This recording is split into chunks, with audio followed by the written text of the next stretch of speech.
تو آئیے ہم دیکھتے ہیں کہ ہمارے اوپر کیا فرائض عائد ہوتے ہیں، اور ان فرائض کو ادا کرنے یا ان حقوق کو ادا کرنے میں ہمارے لیے اللہ سبحانہ وتعالیٰ کے ہاں کیا کیا فائدے ہیں، اور دنیا میں بھی ہمیں اس سے کیا حاصل ہوتا ہے۔ سب سے پہلی بات یہ ہے کہ شوہر کا حق ادا کرنا ایمان کی حلاوت کا باعث ہے، یعنی یہ ایمان کا ایک حصہ ہے، اس سے ایمان کی مٹھاس حاصل ہوتی۔ اگر کوئی عورت بہت عبادت گزار ہے، رات بھر تہجد پڑھتی اور دن بھر روزہ رکھتی، لیکن شوہر کا حق ادا نہیں کرتی، تو ایمان کی حلاوت نہیں پا سکتی۔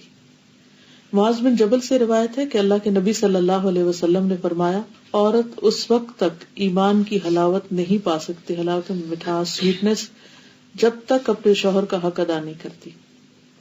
اس لیے اس کو معمولی چیز نہیں سمجھنا چاہیے کہ ہماری مرضی ہے تو ہم حق ادا کریں گے، نہیں ہے تو نہیں۔ اگر حق ادا نہ کیا تو یہ دراصل ایمان میں کمی کی علامت ہے، یا اس سے ایمان میں کمی آنے کا اندیشہ ہے۔ عبداللہ ابن عمرو ابن عاص کہتے ہیں کہ رسول اللہ صلی اللہ علیہ وسلم نے فرمایا، اے عبداللہ، مجھے بتایا گیا ہے کہ تم دن کو مسلسل روزے رکھتے ہو اور رات کو مسلسل قیام کرتے ہو۔ میں نے عرض کیا، ہاں اے اللہ کے رسول، میں ایسا ہی کرتا ہوں۔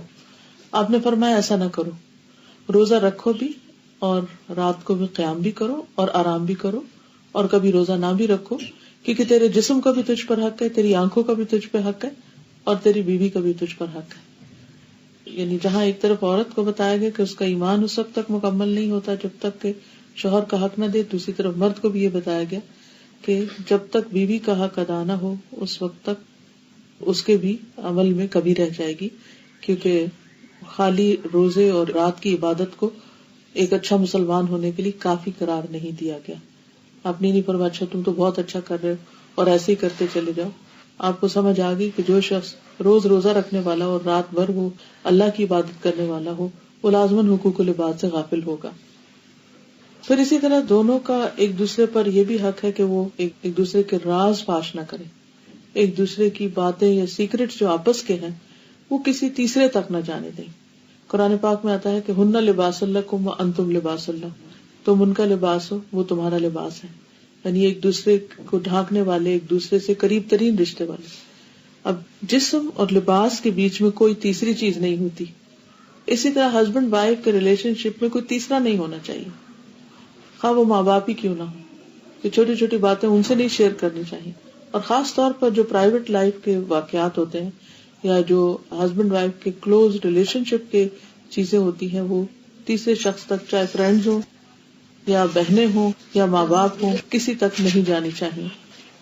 ابو سعید خدری کہتے ہیں رسول اللہ صلی اللہ علیہ وسلم نے فرمایا، قیامت کے دن اللہ کے نزدیک سب سے برا شخص وہ ہوگا جو اپنی بیوی کے پاس جائے اور بیوی اس کے پاس آئے، اور پھر وہ اپنی بیوی کے راز کی باتیں لوگوں کو بتائے، یعنی بالکل جو پرائیویٹ ریلیشن شپ ہے اس کو لوگوں میں بیٹھ کے، مجلسوں میں بیٹھ کے یا اپنے فرینڈز میں بیٹھ کر ڈسکس کرے۔ ایسا شخص جو ہے قیامت کے دن اللہ سبحانہ وتعالیٰ کے نزدیک سب سے بدترین شخص ہوگا۔ پھر اسی طرح یہ کہ زندگی کے جتنے بھی بوجھ ہیں، جو بھی ذمہ داری ہیں، دونوں کو مل کر اٹھانی چاہیے۔ یہ نہیں کہ شوہر سارے کا سارا کام بیوی پہ ڈال دے کہ کماؤ بھی خود اور پکاؤ بھی خود اور لاؤ بھی خود اور سب کچھ خود کرو، اور بچوں کی تربیت بھی سارا تمہارا ہی ذمہ ہے۔ یہ بھی ایک بہت بڑی زیادتی کی بات ہے، اور اپنے فرض کو ادا نہ کرنا یہ بھی دراصل بیوی کے حقوق میں کمی کا باعث ہے۔ اور اسی طرح اگر بیوی کوئی بھی ذمہ داری نہیں لیتی اور شوہر کی کوئی بھی ڈیمانڈ پوری نہیں کرتی تو یہ بھی دراصل ایک زیادتی کی بات ہے اور شوہر کے حق میں کمی کی۔ پھر اسی طرح بعض اوقات یہ بھی ہوتا ہے کہ جیسے اولاد کی تربیت ہے یا گھر میں لین دین ہے یا اور معاملات ہیں، وہ سارے کے سارے کسی ایک فریق پر آ جاتے ہیں، اور خاص طور پر ہمارے کلچر میں بعض اوقات یہ ساری عورتوں ہی کی ذمہ داریاں ڈال دی گئی کہ اسے بچوں کو اسکول لینا بھی اور چھوڑنا بھی اور سودا سلف لانا بھی اور پکانا بھی اور سرو بھی کرنا اور خاندانوں کو بھی سنبھالنا اور باقی سارے کام بھی عورت کی ذمہ داری ہو گئے۔ تو اللہ سبحانہ وتعالیٰ نے یہ سب کچھ عورت کے اوپر نہیں ڈالا۔ اور پھر اگر بچوں کے اندر کوئی کمی بیشی ہے یا ان کی تعلیم میں اپس اینڈ ڈاؤن ہوتے ہیں تو اس میں بھی پھر عام طور پر عورت کو بلیم کر دیا جاتا ہے کہ تم نے خیال نہیں رکھا یا تم نے اپنی ذمہ داری پوری نہیں کی۔ حالانکہ حدیث میں آتا ہے کہ بہترین تحفہ جو والد اپنے بچوں کو دے سکتا ہے وہ اچھا اخلاق ہے، اچھا ادب، یعنی بہترین ادب سکھانا جو ہے وہ باپ کا بہترین تحفہ ہے۔ یعنی عام طور پر باپ دن رات کمانے میں لگے رہتے ہیں، وہ سمجھتے ہیں کہ اگر ہم زیادہ سے زیادہ بچوں کو کھلونے لا دیں گے یا ان کو آؤٹنگ پہ لے جائیں گے یا باہر کھانا کھلا دیں گے تو اس سے شاید ہمارے فرائض پورے ہو جائیں یا ان کو جو ٹائم دینے کا ہمارا ذمہ ہے وہ ادا ہو جائے. تو اس کے بارے میں یہ ہے کہ ان چیزوں سے صرف ذمہ داریاں پوری نہیں ہوتی, وہ اس سے آگے بڑھ کر ان کی دنیا اور آخرت کی فکر کرنے ہی سے ادا ہوگی. پھر خوشگوار تعلقات کے لیے بیوی کی ذمہ داری یہ ہے کہ وہ اپنے رب کے حق کے ساتھ ساتھ شوہر کا حق ادا کرے. رسول اللہ صلی اللہ علیہ وسلم نے فرمایا, اس ذات کی قسم جس کے ہاتھ میں میری جان ہے, عورت اس وقت تک رب کا حق ادا نہیں کر سکتی جب تک شوہر کا حق ادا نہ کرے. تو وہ رب کو خوش نہیں کر سکتی جب تک کہ شوہر کو خوش نہ کرے. عورت اگر پالان پر سوار ہو یا اونٹ پر بیٹھی ہوئی ہو اور اس کا شوہر اسے بلائے تب بھی اسے انکار نہیں کرنا چاہیے, اس کی بات ماننی چاہیے. پھر اسی طرح شوہر کی عزت اور احترام بھی ضروری ہے. یہ سمجھا جاتا ہے کہ شاید یہ صرف پاکستانی کلچر ہے, یہ ہمارے معاشرے میں ہے. ایسا نہیں ہے. ہمارے دین نے ہمیں یہ سکھایا ہے کہ ٹھیک ہے کہ دونوں ایک دوسرے کے ساتھی ہیں, ایک دوسرے کے لیے سکون کا باعث ہیں, لیکن اللہ تعالیٰ نے مرد کو ایک درجہ اوپر رکھا ہے. قرآن پاک میں وَلِلرِّجَالِ عَلَيْهِنَّ دَرَجَةٌ کہہ کے, یعنی دونوں کے حقوق ہیں, عورتوں کے بھی حقوق ہیں, مردوں کے بھی حقوق ہیں, لیکن مردوں کا ایک درجہ زیادہ رکھا تاکہ گھر کا انتظام اور جو زندگی کا ایک سفر ہے وہ بہترین طریقے سے آرگنائزڈ وے میں چلے. کیونکہ کوئی بھی آرگنائزیشن ایک ہیڈ کے بغیر نہیں چل سکتی, اور کسی بھی آرگنائزیشن میں اگر 2 لوگوں کو برابر کا ہیڈ بنا دیا جائے تو بھی کام نہیں چلتا. تو اس لیے مرد کا چونکہ ایک درجہ زیادہ ہے, اس لیے درجہ جہاں زیادہ ہوتا ہے وہاں رسپانسبلٹی بھی زیادہ ہوتی ہے, اور وہاں پھر ایک حق بھی زیادہ ہوتا ہے, اور وہاں رسپیکٹ بھی دینا ضروری ہوتا ہے. تو یہاں پر حضرت ابو ہریرہ کی روایت ہے, نبی اکرم صلی اللہ علیہ وسلم نے فرمایا, اگر میں اللہ کے علاوہ کسی دوسرے کو سجدہ کرنے کا حکم دیتا تو بیوی کو حکم دیتا کہ وہ شوہر کو سجدہ کرے. یعنی حکم دیا نہیں گیا, لیکن اس سے یہ پتہ چلتا ہے کہ شوہر کا حق کتنا بڑا ہے. لیکن اس کا یہ مطلب نہیں ہے کہ وہ شوہر کی ہر الٹی سیدھی غلط بات سب مانتی رہے. اس میں جو ٹھیک ہوگا اس کو ماننا لازم, اور جو غلط ہے اس کو ماننا ضروری نہیں ہے.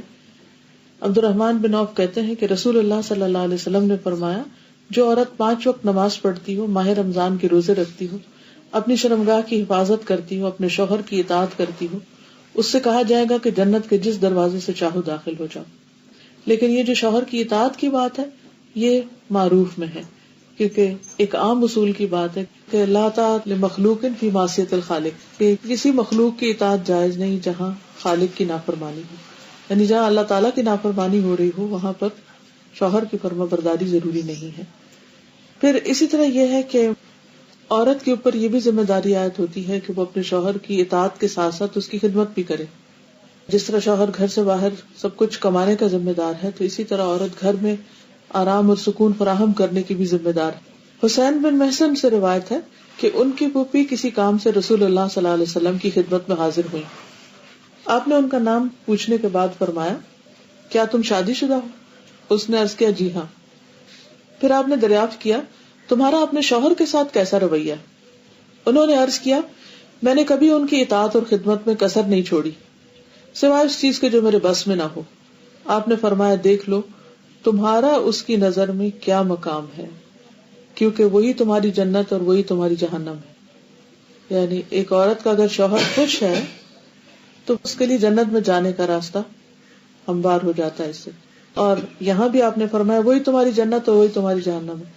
مطلب یہ ہے کہ اگر وہ تم سے خوش نہیں, اور بجا طور پر ایک تو نا ناروا کے مطالبے, ایسی چیزیں جو عورت کے بس میں ہی نہ ہو یا اس کے لیے پاسبل ہی نہ ہو, تو وہ تو الگ ہے. لیکن جہاں جان بوجھ کر وہ حق میں کبھی کرتی ہے یا اس کو کچھ سمجھتی نہیں یا اس کے مقابلے میں دوسروں کو زیادہ اہمیت دیتی, تو یہ بات درست نہیں. تو آپ نے فرمایا وہی تمہاری جنت اور وہی تمہاری جہنم. پھر اسی طرح عورت کے اوپر یہ بھی لازم ہے کہ وہ اس طریقے پر رہے کہ شوہر دیکھے تو خوش ہو جائے. یعنی بیوی کا حال حلیہ, اس کا اٹھنا بیٹھنا, بات کرنے کا انداز, معاملہ کرنے کا انداز, یہ شوہر کے لیے ایک اٹریکشن کا باعث ہو, یہ بھی اس کے لیے اجر کی بات ہے. عبداللہ بن سلام کہتے ہیں رسول اللہ صلی اللہ علیہ وسلم نے فرمایا, بہترین بیوی وہ ہے جس کی طرف تم دیکھو تو وہ تمہیں خوش کر دے, جب تم کسی بات کا حکم دو تو وہ بات پوری کر دے, اور تمہاری عدم موجودگی میں تمہارے مال اور اپنی ذات کی حفاظت کرے. یعنی اپنی شرم و حیا کی بھی حفاظت کرے، اور گھر اور جو بھی اس کے کسٹڈی میں شوہر کا مال یا راز یا کوئی بھی چیز ہے ان سب کی بھی حفاظت کرنے والی ہو۔